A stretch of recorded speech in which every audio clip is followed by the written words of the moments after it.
வணக்கம். நான் டாக்டர் ராமநாதன் அர்ச்சனா. இன்றைக்கு 2025 ஆண்டு 4ஆம் மாதம் 6ஆம் தேதி ஞாயிற்றுக்கிழமை மாலை 7 மணிக்கு இந்த 2வது வீடியோவை உங்களோடு போடுகிறேன். இது ட்ரம்ப் தொடர்பான விஷயம். உங்களுக்கு தெரியும், அமெரிக்க அதிபர் Donald Trump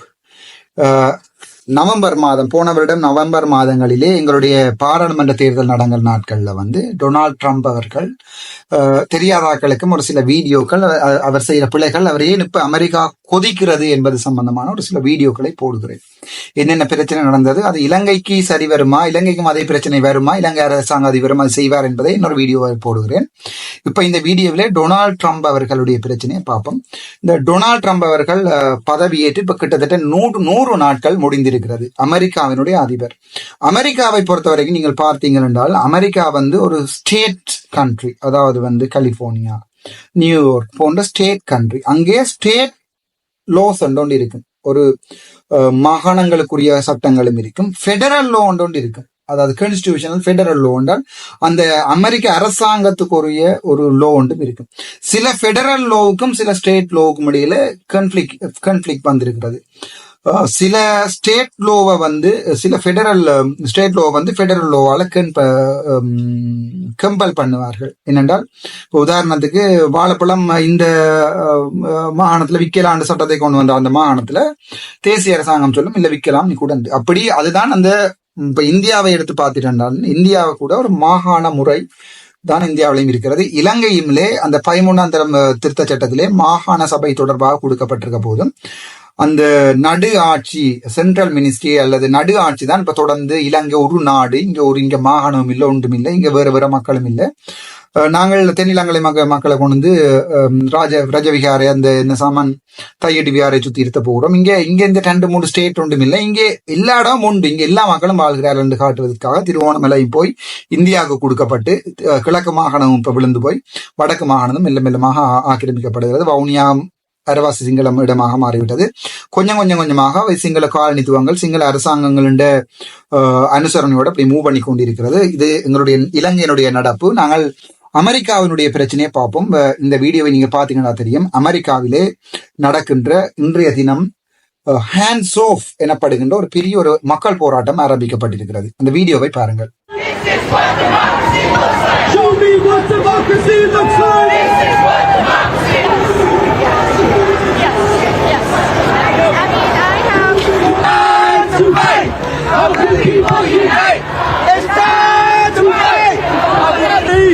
Attack, what do we do? Stand up like that! When human rights are under attack, what do we do? Stand up like that! When free speech rights are under attack, what do we do? Stand up like that! When workers' rights are under attack, what do we do? Stand up like that! Let's try it again. I think that's a really good one.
This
mean, the things that he's doing is not trying to make America better.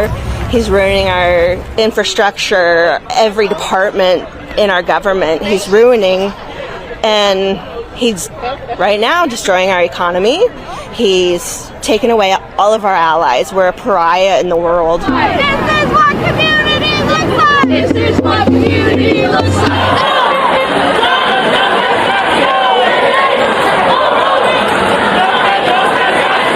And research has demonstrated that for hands off. Hands off. Our research. Our research. Hands off. Hands off. Our science. Our science. People in cities across the country are taking to the streets protesting against President Trump's policies. And San Diego is no different. There are thousands of people out here today. Chants rang out in the nation's capital, echoed through Boston to Providence, protesting the Trump administration and Elon Musk's government involvement. That voice traveled all the way across the coast, landing in downtown San Diego.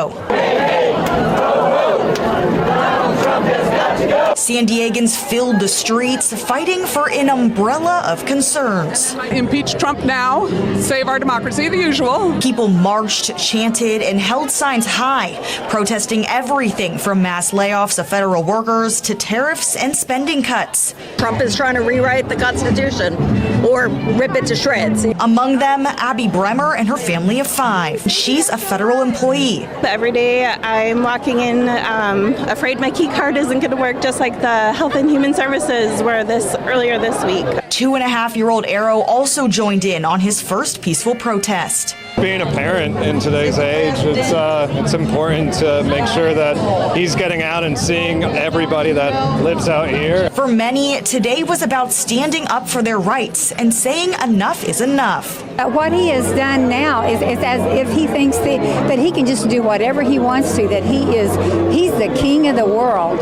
And it's up to all of us to say, no, you aren't, and we won't stand for it. Local leaders stood in solidarity at today's march. San Diego City Council President Sean Elo Rivera, Representatives Sarah Jacobs, Scott Peters, Chris Ward, and former Senate President Pro Tem Tony Atkins. These tariffs are a tax, as we all know, on regular, everyday consumers, and it affects us in California. We're the 5th largest economy in the world, so this is going to affect our bottom line and what we can do for our own residents. Similar protests sparked in Rancho Bernardo and Encinitas, part of the movement stretching across the county and the country. Protesters say the fight is far from over. Our workers here in San Diego are standing strong. We're not going to let anything stop us. We're going to continue powering forward, and I'm looking forward to doing that. A collective voice is rising, calling for change and uniting people from all across the country, fighting for the same purpose. It's going to take the rest of us to be out here continually. Out Sly, CBS 8. ஆரம்பிக்கப்பட்டது காரணம் அமெரிக்க அதிபர் Donald Trump அவர்கள் பதவியேற்ற பின் 3 முக்கியமான விடயங்களை அவர்கள் பிழையாக நடத்திருக்கிறப்ப ஒரு அரசு அதிபர் பதவியேற்று 100 நாட்களுக்குள்ள அவர் செய்யற வேலைகள் தான் அவர் அரசு அதிபரனுடைய திறமையை வெளிக்காட்டு. அந்த 100 நாட்களுக்குள்ள ஒரு அரசு அதிபர் பிழைவிடுகிறாரா இருந்தால் அவருடைய அரசுக்கு எதிரான போராட்டங்கள் கோஷங்கள் வலுப்பெற்று கொண்டே போகும். எங்களுடைய இவரை தெரியும், டொனால்ட் ட்ரம்ப் பதவியேற்று 100 நாட்கள் போயிருக்கிறது. அவர் அண்மையில சொல்லியிருந்தார், ஏப்ரல் 2ஆம் தேதி அவர் சொல்லியிருந்தார், இன்றைய நாள் அமெரிக்க சுதந்திர நாளாக கொண்டாடப்பட போகிறது என்று சொல்லியிருந்தார். ஏனென்றால் அவர் அமெரிக்க மக்களை மட்டும் சிந்தித்து, அமெரிக்க மக்கள் சொல்லி ட்ரூ அமெரிக்கன் சொல்லி அமெரிக்க மக்களை மட்டும் சிந்தித்து ஒரு சில விடயங்களை நடவடிக்கைகளை எடுத்திருக்கிறார். அதால் ஒரு பெரிய பிரச்சனையே இப்போது வந்திருக்கிறார். அந்த பிரச்சனை சம்பந்தமா பார்ப்போம். அவர் ஏப்ரல் 2ஆம் தேதி சொல்லி, அதாவது இந்த நாள் ஒரு சுதந்திர நாளாக கொண்டு வர போறது, ஏப்ரல் 2ஆம் தேதி அவர் உங்களுக்கு தெரியும் ஒரு பெரிய ஒரு போர்டு ஒன்றை வைத்து ஒவ்வொரு நாட்டுக்கும் ரெசிப்ரோக்கல் டாரிஃப், உன்னுடைய நாடு என்னுடைய பொருளுக்கு 10% வரி அறவிட்டால் அதே நான் திருப்பி உன்னுடைய பொருள் இங்க வந்தால் 5% பாதி தான் அடிச்சிருக்கு மனுஷன், 5% வரியை நான் இங்கே போட போகிறேன் என்று சொல்லி ரெசிப்ரோக்கல் டாரிஃபை இவர் எல்லா நாடுகளுக்குமே இருந்த 3 மடங்கு 4 மடங்கு 10 மடங்கு எங்களுக்கு 44% ரெசிப்ரோக்கல் டாரிஃப், அதாவது இலங்கையிலிருந்து அமெரிக்காவுக்கு ஒரு பொருளை விற்கிறது என்றால் 44% வரிய கட்டணம் அந்த வெறிய விற்கிறவர் கட்டணும், அல்லது அங்க இருக்கிறவர் அங்க வேண்டுகின்றவர்கள் வந்து 100 ரூபாய்க்கு வேண்ட பொருளை 144 ரூபாய்க்கு வேண்டபடி எல்லாமே இருக்கிறது. சோ 10% வரி கேட்க 100 ரூபாய் பொருளை 130 ரூபாய்க்கு மடிப்பாங்க. அப்ப 144 ரூபா. அந்த 44 ரூபாய் வரி வந்து அமெரிக்க அரசாங்கம் எடுத்துக்கொள்ள போகுது. ஒவ்வொரு பொருளுக்கும் 44%. இப்ப இலங்கையில இருந்து மொத்தம் 2312 பில்லியனுக்கு மேல ஏற்றுமதி செய்யறோம். அதுல 22.9% அமெரிக்க அரசாங்கம் தான் இவ்வளவுமே எங்களுடைய ஏற்றுமதியில வண்டி கொண்டு வந்தாங்க. அமெரிக்கா இவ்வளவு கொள்வனவு நாடு, மற்ற நாடுகள் தான் செய்து அமெரிக்காவுக்கு விற்கிறது. இப்ப அமெரிக்கா என்ன சொல்றதுன்னா, நீங்க ஒருத்தனும் எனக்கு விற்க வேண்டாம், நான் இந்தியா செய்ய போறேன்றது ஒரு முட்டாள்தனமான, மற்ற நாடுகளை பாதிக்கின்ற, பொருளாதாரத்தை பாதிக்கின்ற முடிவு ஒன்றை அமெரிக்க தலைவர் எடுத்திருக்கிறார்.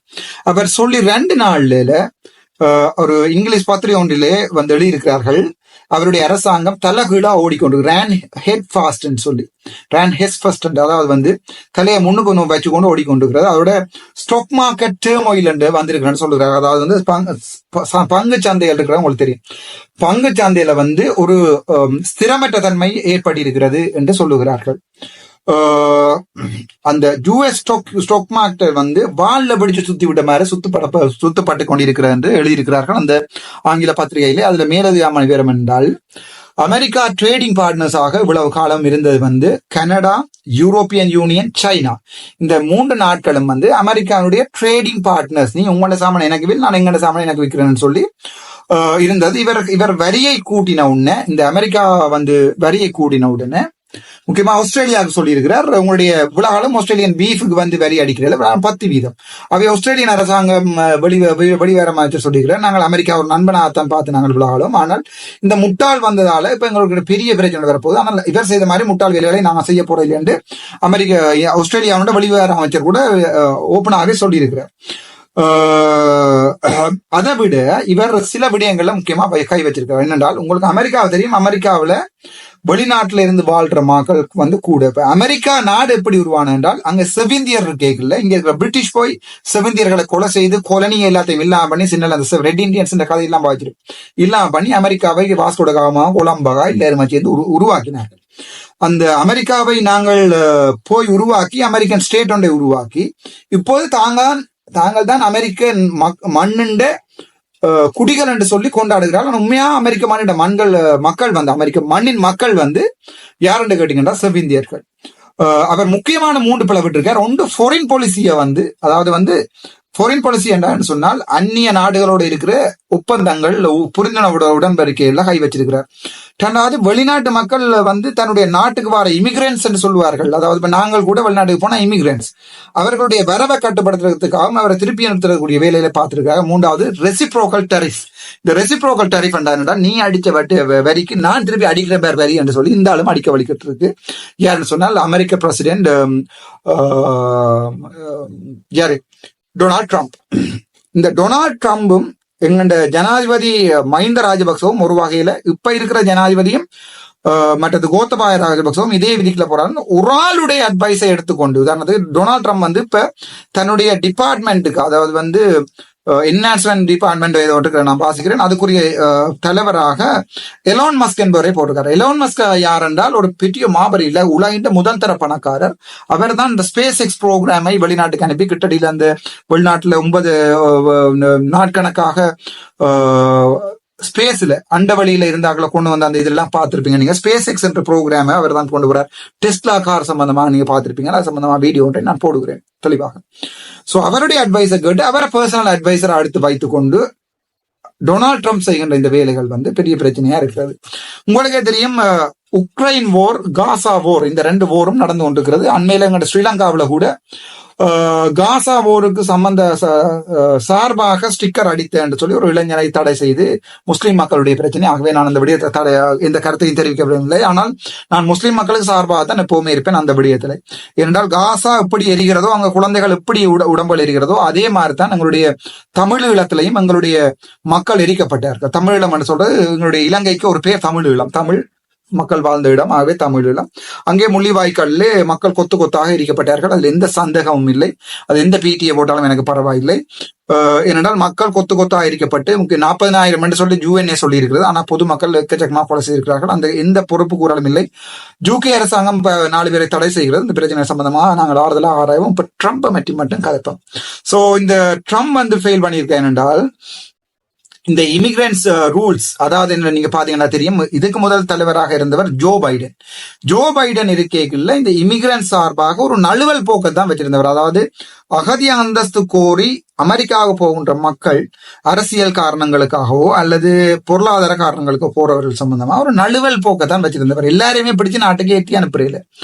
ஆனால் எங்கட ட்ரம்ப் வந்தவுடனே அந்த பாலிசியை மாத்தி ஒரு வெளிநாட்டுக்காரனும் இங்க அமெரிக்காவில் வந்திருக்கல, இது அமெரிக்கன் இடம் சொல்லி அடிப்படை வாதத்துல எல்லாரையுமே வெளியில அனுப்ப வலிக்கிட்டு இருந்தவர். அதால ஒரு லீகல் சேலஞ்சஸ் உங்களுக்கு ஃபெடரல் லோஸ் சொல்லி, அதாவது வந்து அமெரிக்க அரசாங்கத்தின் லோவை லோக்கல் கவர்மெண்ட் இருக்குதானே. இப்போ லோக்கல் கவர்மெண்ட் சொல்றது எங்கண்ட உள்ளூராட்சி இல்ல, மாகாண சபைக்கு உட்பட்ட இதுகள்ல அந்த ஜட்ஜ்மேனோட இவற்றை ஓர்டர்ஸுக்கு வந்து எதிராக வழக்குகள் போடப்பட்டு இவர் அதாவது ட்ரம்ப் முடிவுகளுக்கு எதிராக வழக்குகள் போடப்பட்டு நீதிபதிகள் கூட ட்ரம்புக்கு எதிராக திரும்புற நிலைமையோடு வந்திருக்குது. அது என்னென்றால் அண்மையில வந்து ட்ரெண்டி ஆகுவா என்ற வெனிசுலன் கேங்ஸ்டர்ஸ் இருக்கிறார்கள். வெனிசுவேலாவில் பெரிய பிரச்சனை நடந்து கொண்டிருக்கிறது. கிட்டத்தட்ட 35,000க்கு மேற்பட்ட வெனிசுவேலா மக்கள் அமெரிக்காவிலே தஞ்சம் அடைந்திருக்கிறார்கள், அரசியல் தஞ்சம் கோடியிருக்கிறார்கள். அந்த ட்ரெண்டி ஆகுவா என்கிற குழுவினுடைய அந்த தலைவர்களை வந்து எல்சவடோரியன் ஹை செக்யூரிட்டி பிரிசனுக்கு வந்து அனுப்பியிருக்கிறார்கள். அதை அந்த பிளேனை திட்டமிட்டு அனுப்பியிருக்கிறார்கள். அது கூட ஜட்ஜ் கூட சொல்லி இருக்கிறார், US officials violated his court order, அதாவது கோர்ட் ஆர்டர் யாருடைய ஜட்ஜினுடைய கோர்ட் ஆர்டரை வந்து யூஎஸ் ஆபீஷியல்ஸ் வயலேட் பண்ணப்பட்டு அந்த உயர்தர சிறைக்கு வந்து அதாவது எல்சவடோரியன் ஹை செக்யூரிட்டி பிரிசனுக்கு வந்து அனுப்பி இருக்கிறது வந்து அந்த மாகாண சபையில இருக்கிற ஜட்ஜ் கூட குழம்பி இருக்கிறோம். அங்க இருக்கிற பொதுமக்களும் ஒவ்வொரு நாளும் நேற்று முந்தின தினம் குழம்ப வலிக்கிட்டு இருக்கிறார்கள். அதை விட அவர் அந்த பொலிட்டிக்கல் அசைலம் ப்ராசஸிங் இருக்கு. இப்ப நாங்க போய் வெளிநாட்டுல இறங்கி நின்று கொண்டு பொலிட்டிக்கல் அசைலம் அடிக்கிறேன்னு சொல்லுவாங்க. அசைலம் அடிச்சா அந்த ப்ராசஸ் பண்றதுக்கு வந்து அந்த ரீசெட்டில்மெண்ட் அட்டம்ல வந்து அவரை கொண்டு வேறு இடங்கள்ல விடுறதை விட்டு போட்டு அவர் என்ன செய்தார் என்றால் ட்ரம்ப் வந்து ஒரு புது ஆர்டரை கொண்டு வந்தார். அவர் எல்லாரையும் பிடிச்சு திருப்பி அனுப்பிண்டு பழைய அந்த கைட்லைன்ஸ்ல ஜோ பைடன்ஸ் என்ற கைட்லைன்ஸ்ல என்ன இருக்குன்னு சொன்னால், ஒரு வைத்தியசாலையா இருக்கட்டும், ஒரு ஹாஸ்பிட்டலா இருக்கட்டும், அல்லது ஒரு மத தலங்களுக்குள்ள போய் போலீஸ் போய் என்ன செய்யலாது, அங்க இருக்கிற ஆட்கள் எல்லாரையும் பிடிச்சு கொண்டு வந்து பிடிச்சு அனுப்ப இயலாது. ஆனால் இவர் அந்த ரூல்ஸ் எல்லாத்தையும் அந்த கைட்லைன்ஸ் எல்லாத்தையும் ஜோ பைடனுடைய இந்த கைட்லைன்ஸ் எல்லாத்தையுமே கேன்சல் பண்ணி இருக்கிறார். இவர் என்ன செய்திருக்கிறார் என்றால் இவர் புது ஆர்டர் பரப்பிச்சிருக்கார். ஆர் எங்க ரெண்டாலும் பிடிச்சு அனுப்புன்னு சொல்லி தான் தோன்றித்தனமாக பெடரல் லோவை கிரியேட் பண்ணியிருக்கிறார். அதுதான் இந்த அமெரிக்கா வந்து இப்படி ஒரு நிலைமைக்கு தளம்புக்குரிய காரணம். அதோட இவர் என்ன பிரச்சனை செய்திருக்கிறாருன்னு சொன்னால், பர்த் ரைட் சிட்டிசன்ஷிப். உதாரணத்துக்கு நானும் என்னுடைய மனைவியும் போய் அமெரிக்காவில் அகதி தஞ்சம் கோரி இருக்கிறோம். அங்க பிள்ளை பிறந்துட்டா, அந்த பிள்ளை எங்க பிறந்தது? யூஎஸ்ஏல பிறந்தால் அங்க யூஎஸ்ஏ சிட்டிசன்ஷிப், அந்த பிள்ளைக்கு வந்து பர்த் ரைட் சிட்டிசன்ஷிப்னு சொல்வார்கள், பிறப்பால வந்த உரிமை சிட்டிசன்ஷிப். அதை இவர் தடை செய்திருக்கிறார். இனி அப்படி எல்லாமே இல்லாது நீங்கள் இங்க வந்து பிள்ளையை பெற்றாலும் பிள்ளையை கொண்டு போகணும் என்ற ஒரு எண்ணமே கொண்டு வந்திருக்கிறார். அதோட வெனிசுவேலா மக்கள் கிட்டத்தட்ட 3.5 லட்சம், 35,000 அல்ல 3.5 லட்சம் மக்கள் அமெரிக்காவில் பொலிட்டிக்கல் தஞ்சம் அடைஞ்சிருக்கிறார். அவர்களுடைய டெம்பரரி ப்ரொடெக்டட் ஸ்டேட்டஸ் ஒன்றை ஜோ பைடன் கொடுத்திருந்ததை இவர் எடுத்திருக்கிறார். இல்லை, அந்த 3.5 லட்சம் மக்களும் திருப்பி வெனிசுவேலாவுக்கு போய் அடிபட்டு சாகு, என்னுடைய நாட்டில் நீ இருக்க இயலாது என்பது இவருடைய இதால. உங்களுக்கு தெரியும், இமிகிரன்ஸ் தான் 20, 30, 40 விதமான பெருமளவான ஒவ்வொரு ஸ்டேட்ஸ்லையும் பெருமளவான மக்களை கொண்டிருக்கிறது. வேறு நாட்டில இருந்து அமெரிக்காவுக்கு போனார்கள். அமெரிக்கான்றது பல கலாச்சாரம் உள்ள நாடு. அங்க வந்து அமெரிக்க சிட்டிசன்ஷிப் மட்டும் தான் இருக்கலாம், எல்லாரும் வெளியால கொண்டு வந்து ஜோ பைடன் கொண்டு வந்த டொனால்ட் ட்ரம்ப் கொண்டு வந்த இந்த நிலைமை வந்து ஒரு பாரதூரமான பிரச்சனையை கொண்டு வந்திருக்கிறது. அதை விட 1962 ஆண்டுகள் ஞாபகம் இல்லை, 196 நாடுகள் சேர்ந்து அந்த கிளைமேட் சேஞ்சுக்கு எதிராக செய்த அந்த ஒரு ஒப்பந்தத்தை வந்து அமெரிக்கா வெளியேறி இருக்கிறது. மற்ற நாடுகள் சொல்லியிருக்கிறது, அமெரிக்கா எங்க போனாலும் பரவாயில்ல, நாங்கள் அந்த உலக வெப்பமயாதல் மற்றது ஓசோன் படலங்கள் எரிகிறது சம்பந்தமான அந்த இதுல இருந்து வந்து அமெரிக்கா வந்து வெளியால போயிருக்குது. ஏன்னா உங்களுக்கு தெரியும், கூட கார்பன் எமிஷன் பண்ணுற நாடுகள்ல வந்து அமெரிக்கா முக்கியத்துவம் அளிக்கிறது. ஆகவே அமெரிக்காவுக்கு அந்த பிரச்சனை வருமானதால அந்த ஒப்பந்தத்திலிருந்து வெளியால போயிருக்காரு. எலான் மஸ்க் இப்ப என்ன செய்ய போறார், எல்லா இடம் இருந்து வந்து இந்த ஃபேக்டரியெல்லாம் போட போறார். போட்டு இங்க இருந்து வெளியால இப்ப போயிடும் சாமான்களை. அது அமெரிக்கர்களுக்கு சாதகமா பாதகமான்றதையும் நாங்கள் ஆறுதலா பார்ப்போம். அதை விட regulation on tail pipe pollution, அதாவது வந்து அந்த டெயில் பைப் பொல்யூஷன் என்கின்ற அந்த திட்டங்களையும் வந்து அமெரிக்க அதிபர் வந்து தான் தோன்றித்தனமான நடவடிக்கைகளை எடுத்திருக்கிறார். அதை விட எஃபிஷியன்ஸ் அப்ளையன்ஸ், அதாவது எனர்ஜி எஃபிஷியன்ஸ் அப்ளையன்ஸை பாவிக்கிறது. இப்போ உதாரணத்துக்கு ஃப்ரிட்ஜ், அதுகள் இதுகள் எனர்ஜி எஃபிஷியன்ஸ் அப்ளையன்ஸ் பாவிக்கிறதுலையும் சில தடைகளை வந்து இவர் கொண்டு வந்திருக்கிறார். யார் கொண்டு வந்திருக்கிறார்னு சொன்னால் அமெரிக்க அதிபர் கொண்டு வந்திருக்கிறார்.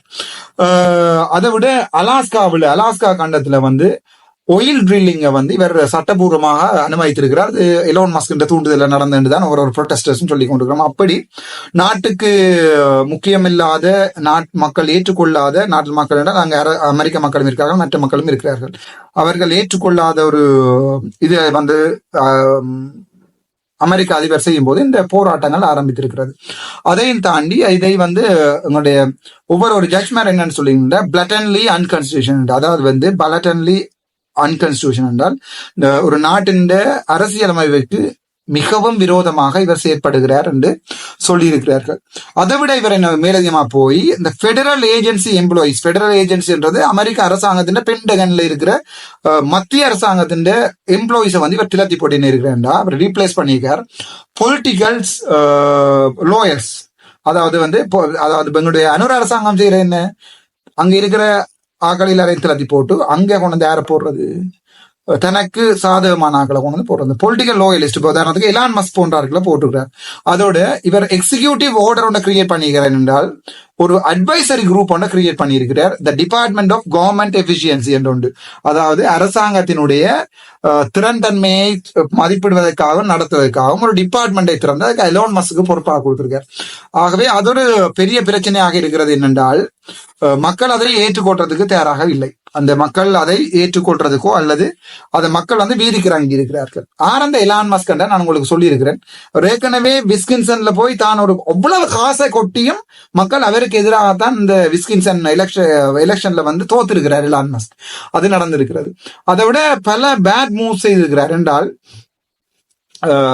மெக்சிகோ நாட்டிலிருந்து அமெரிக்காவுக்கு வருகின்ற மக்கள் வந்து அந்த வறுமை காரணமாக வருகின்றதை ஒரு நேஷனல் எமர்ஜென்சி என்று சொல்லி அவர்களை தடுத்து நிறுத்தி சுவர்களை கட்டி அந்த மெக்சிகோ நாட்டுக்கும், இந்த நம்ம மெக்சிகோ நாட்டை பொறுத்த வரைக்கும் மெக்சிகோ நாட்டில் இருந்துதான் அமெரிக்காவிற்கு வந்து ஏற்றுமதிகள் கூட செய்யப்படுகிற நாடு.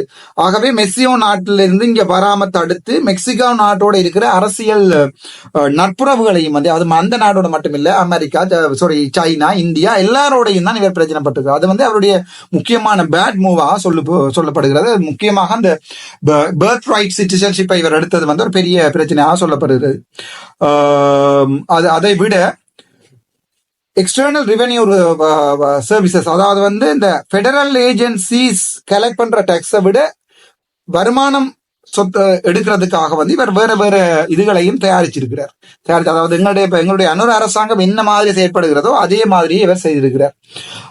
அது சம்பந்தமாக அந்த ரிசர்ச் ஸ்காலர்ஸ், அதாவது அந்த ஆய்வு கட்டுரை செய்கிறார்கள், ஒரு சில விடயங்களை சொல்லியிருக்கிறோம். என்னென்றால் போஸ்டன் யூனிவர்சிட்டியில இருந்து அவர்கள் சொன்ன விடயங்கள் ஒரு 3 விடயங்களாக இதை பிரிச்சு காய்ச்சிருக்கிறார்கள். ஏன் இந்த அமெரிக்காவிலே நடக்கின்ற இந்த மக்கள் போராட்டத்துக்கும் எப்படி 2022ஆம் ஆண்டு இலங்கையிலே மக்கள் போராட்டம் நடத்தப்பட்டு கோத்தபாய ராஜபக்ச வழிகிட்டாரோ அதே மாதிரி அமெரிக்காவில் நடக்க போகின்றது போன்ற மக்கள் போராட்டம் போன்ற பிரச்சனை ஒன்றுகளை வந்து அந்த போஸ்டன் யூனிவர்சிட்டி வந்து சொல்லியிருக்கிறது.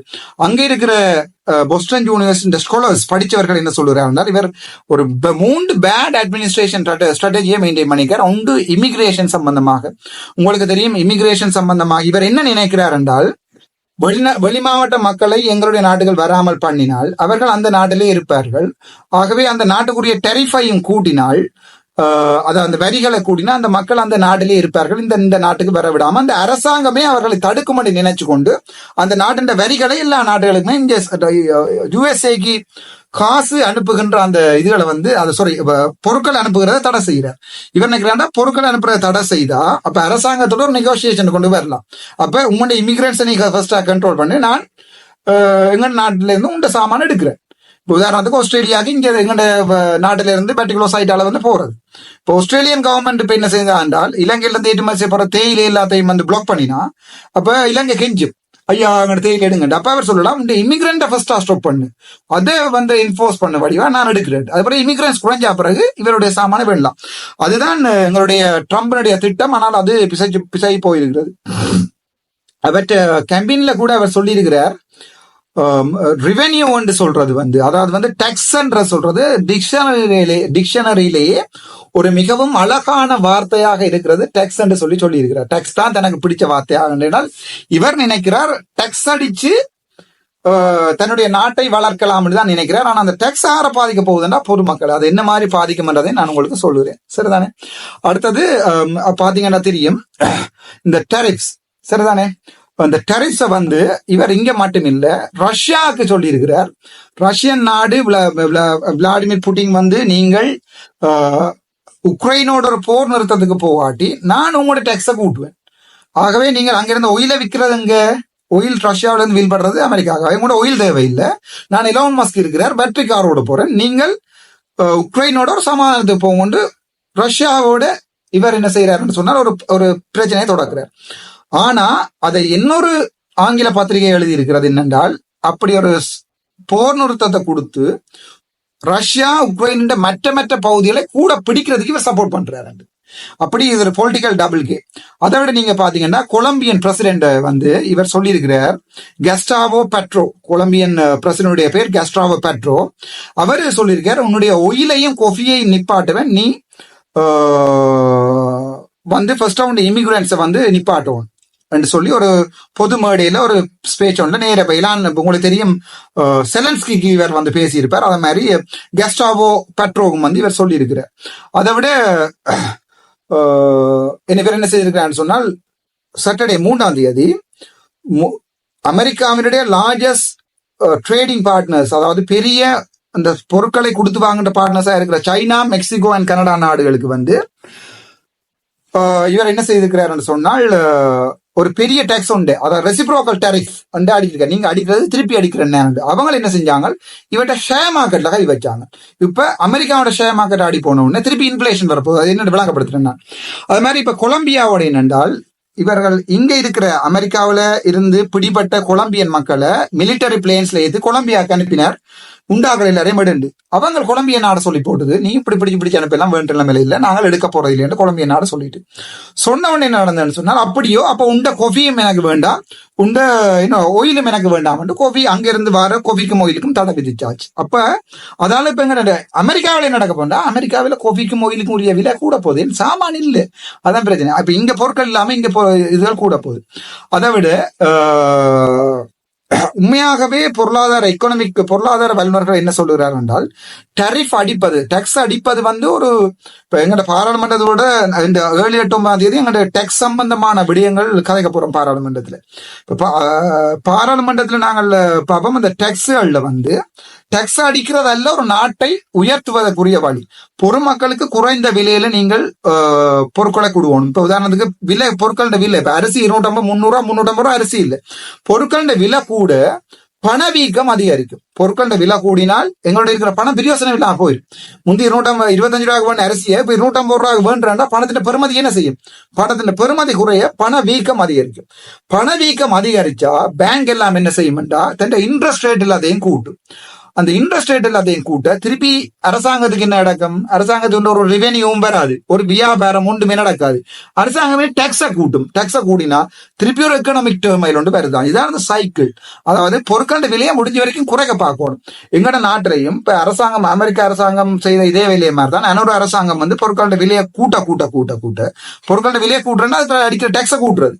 கூட்டினால் எங்கள்ட்ட இருக்கிற காசு 5000 ரூபாய் காசு காணாது சாப்பாடு வேண்டது. ஆகவே இன்ஃபிளேஷன் கூடினோன்னா பேங்க்ல போய் லோன் எடுக்க பேங்காரன் என்ன செய்வான், பேங்க் டாக்ஸ், பேங்க் இன்ட்ரெஸ்ட் ரேட்டை கூட்டுவான்.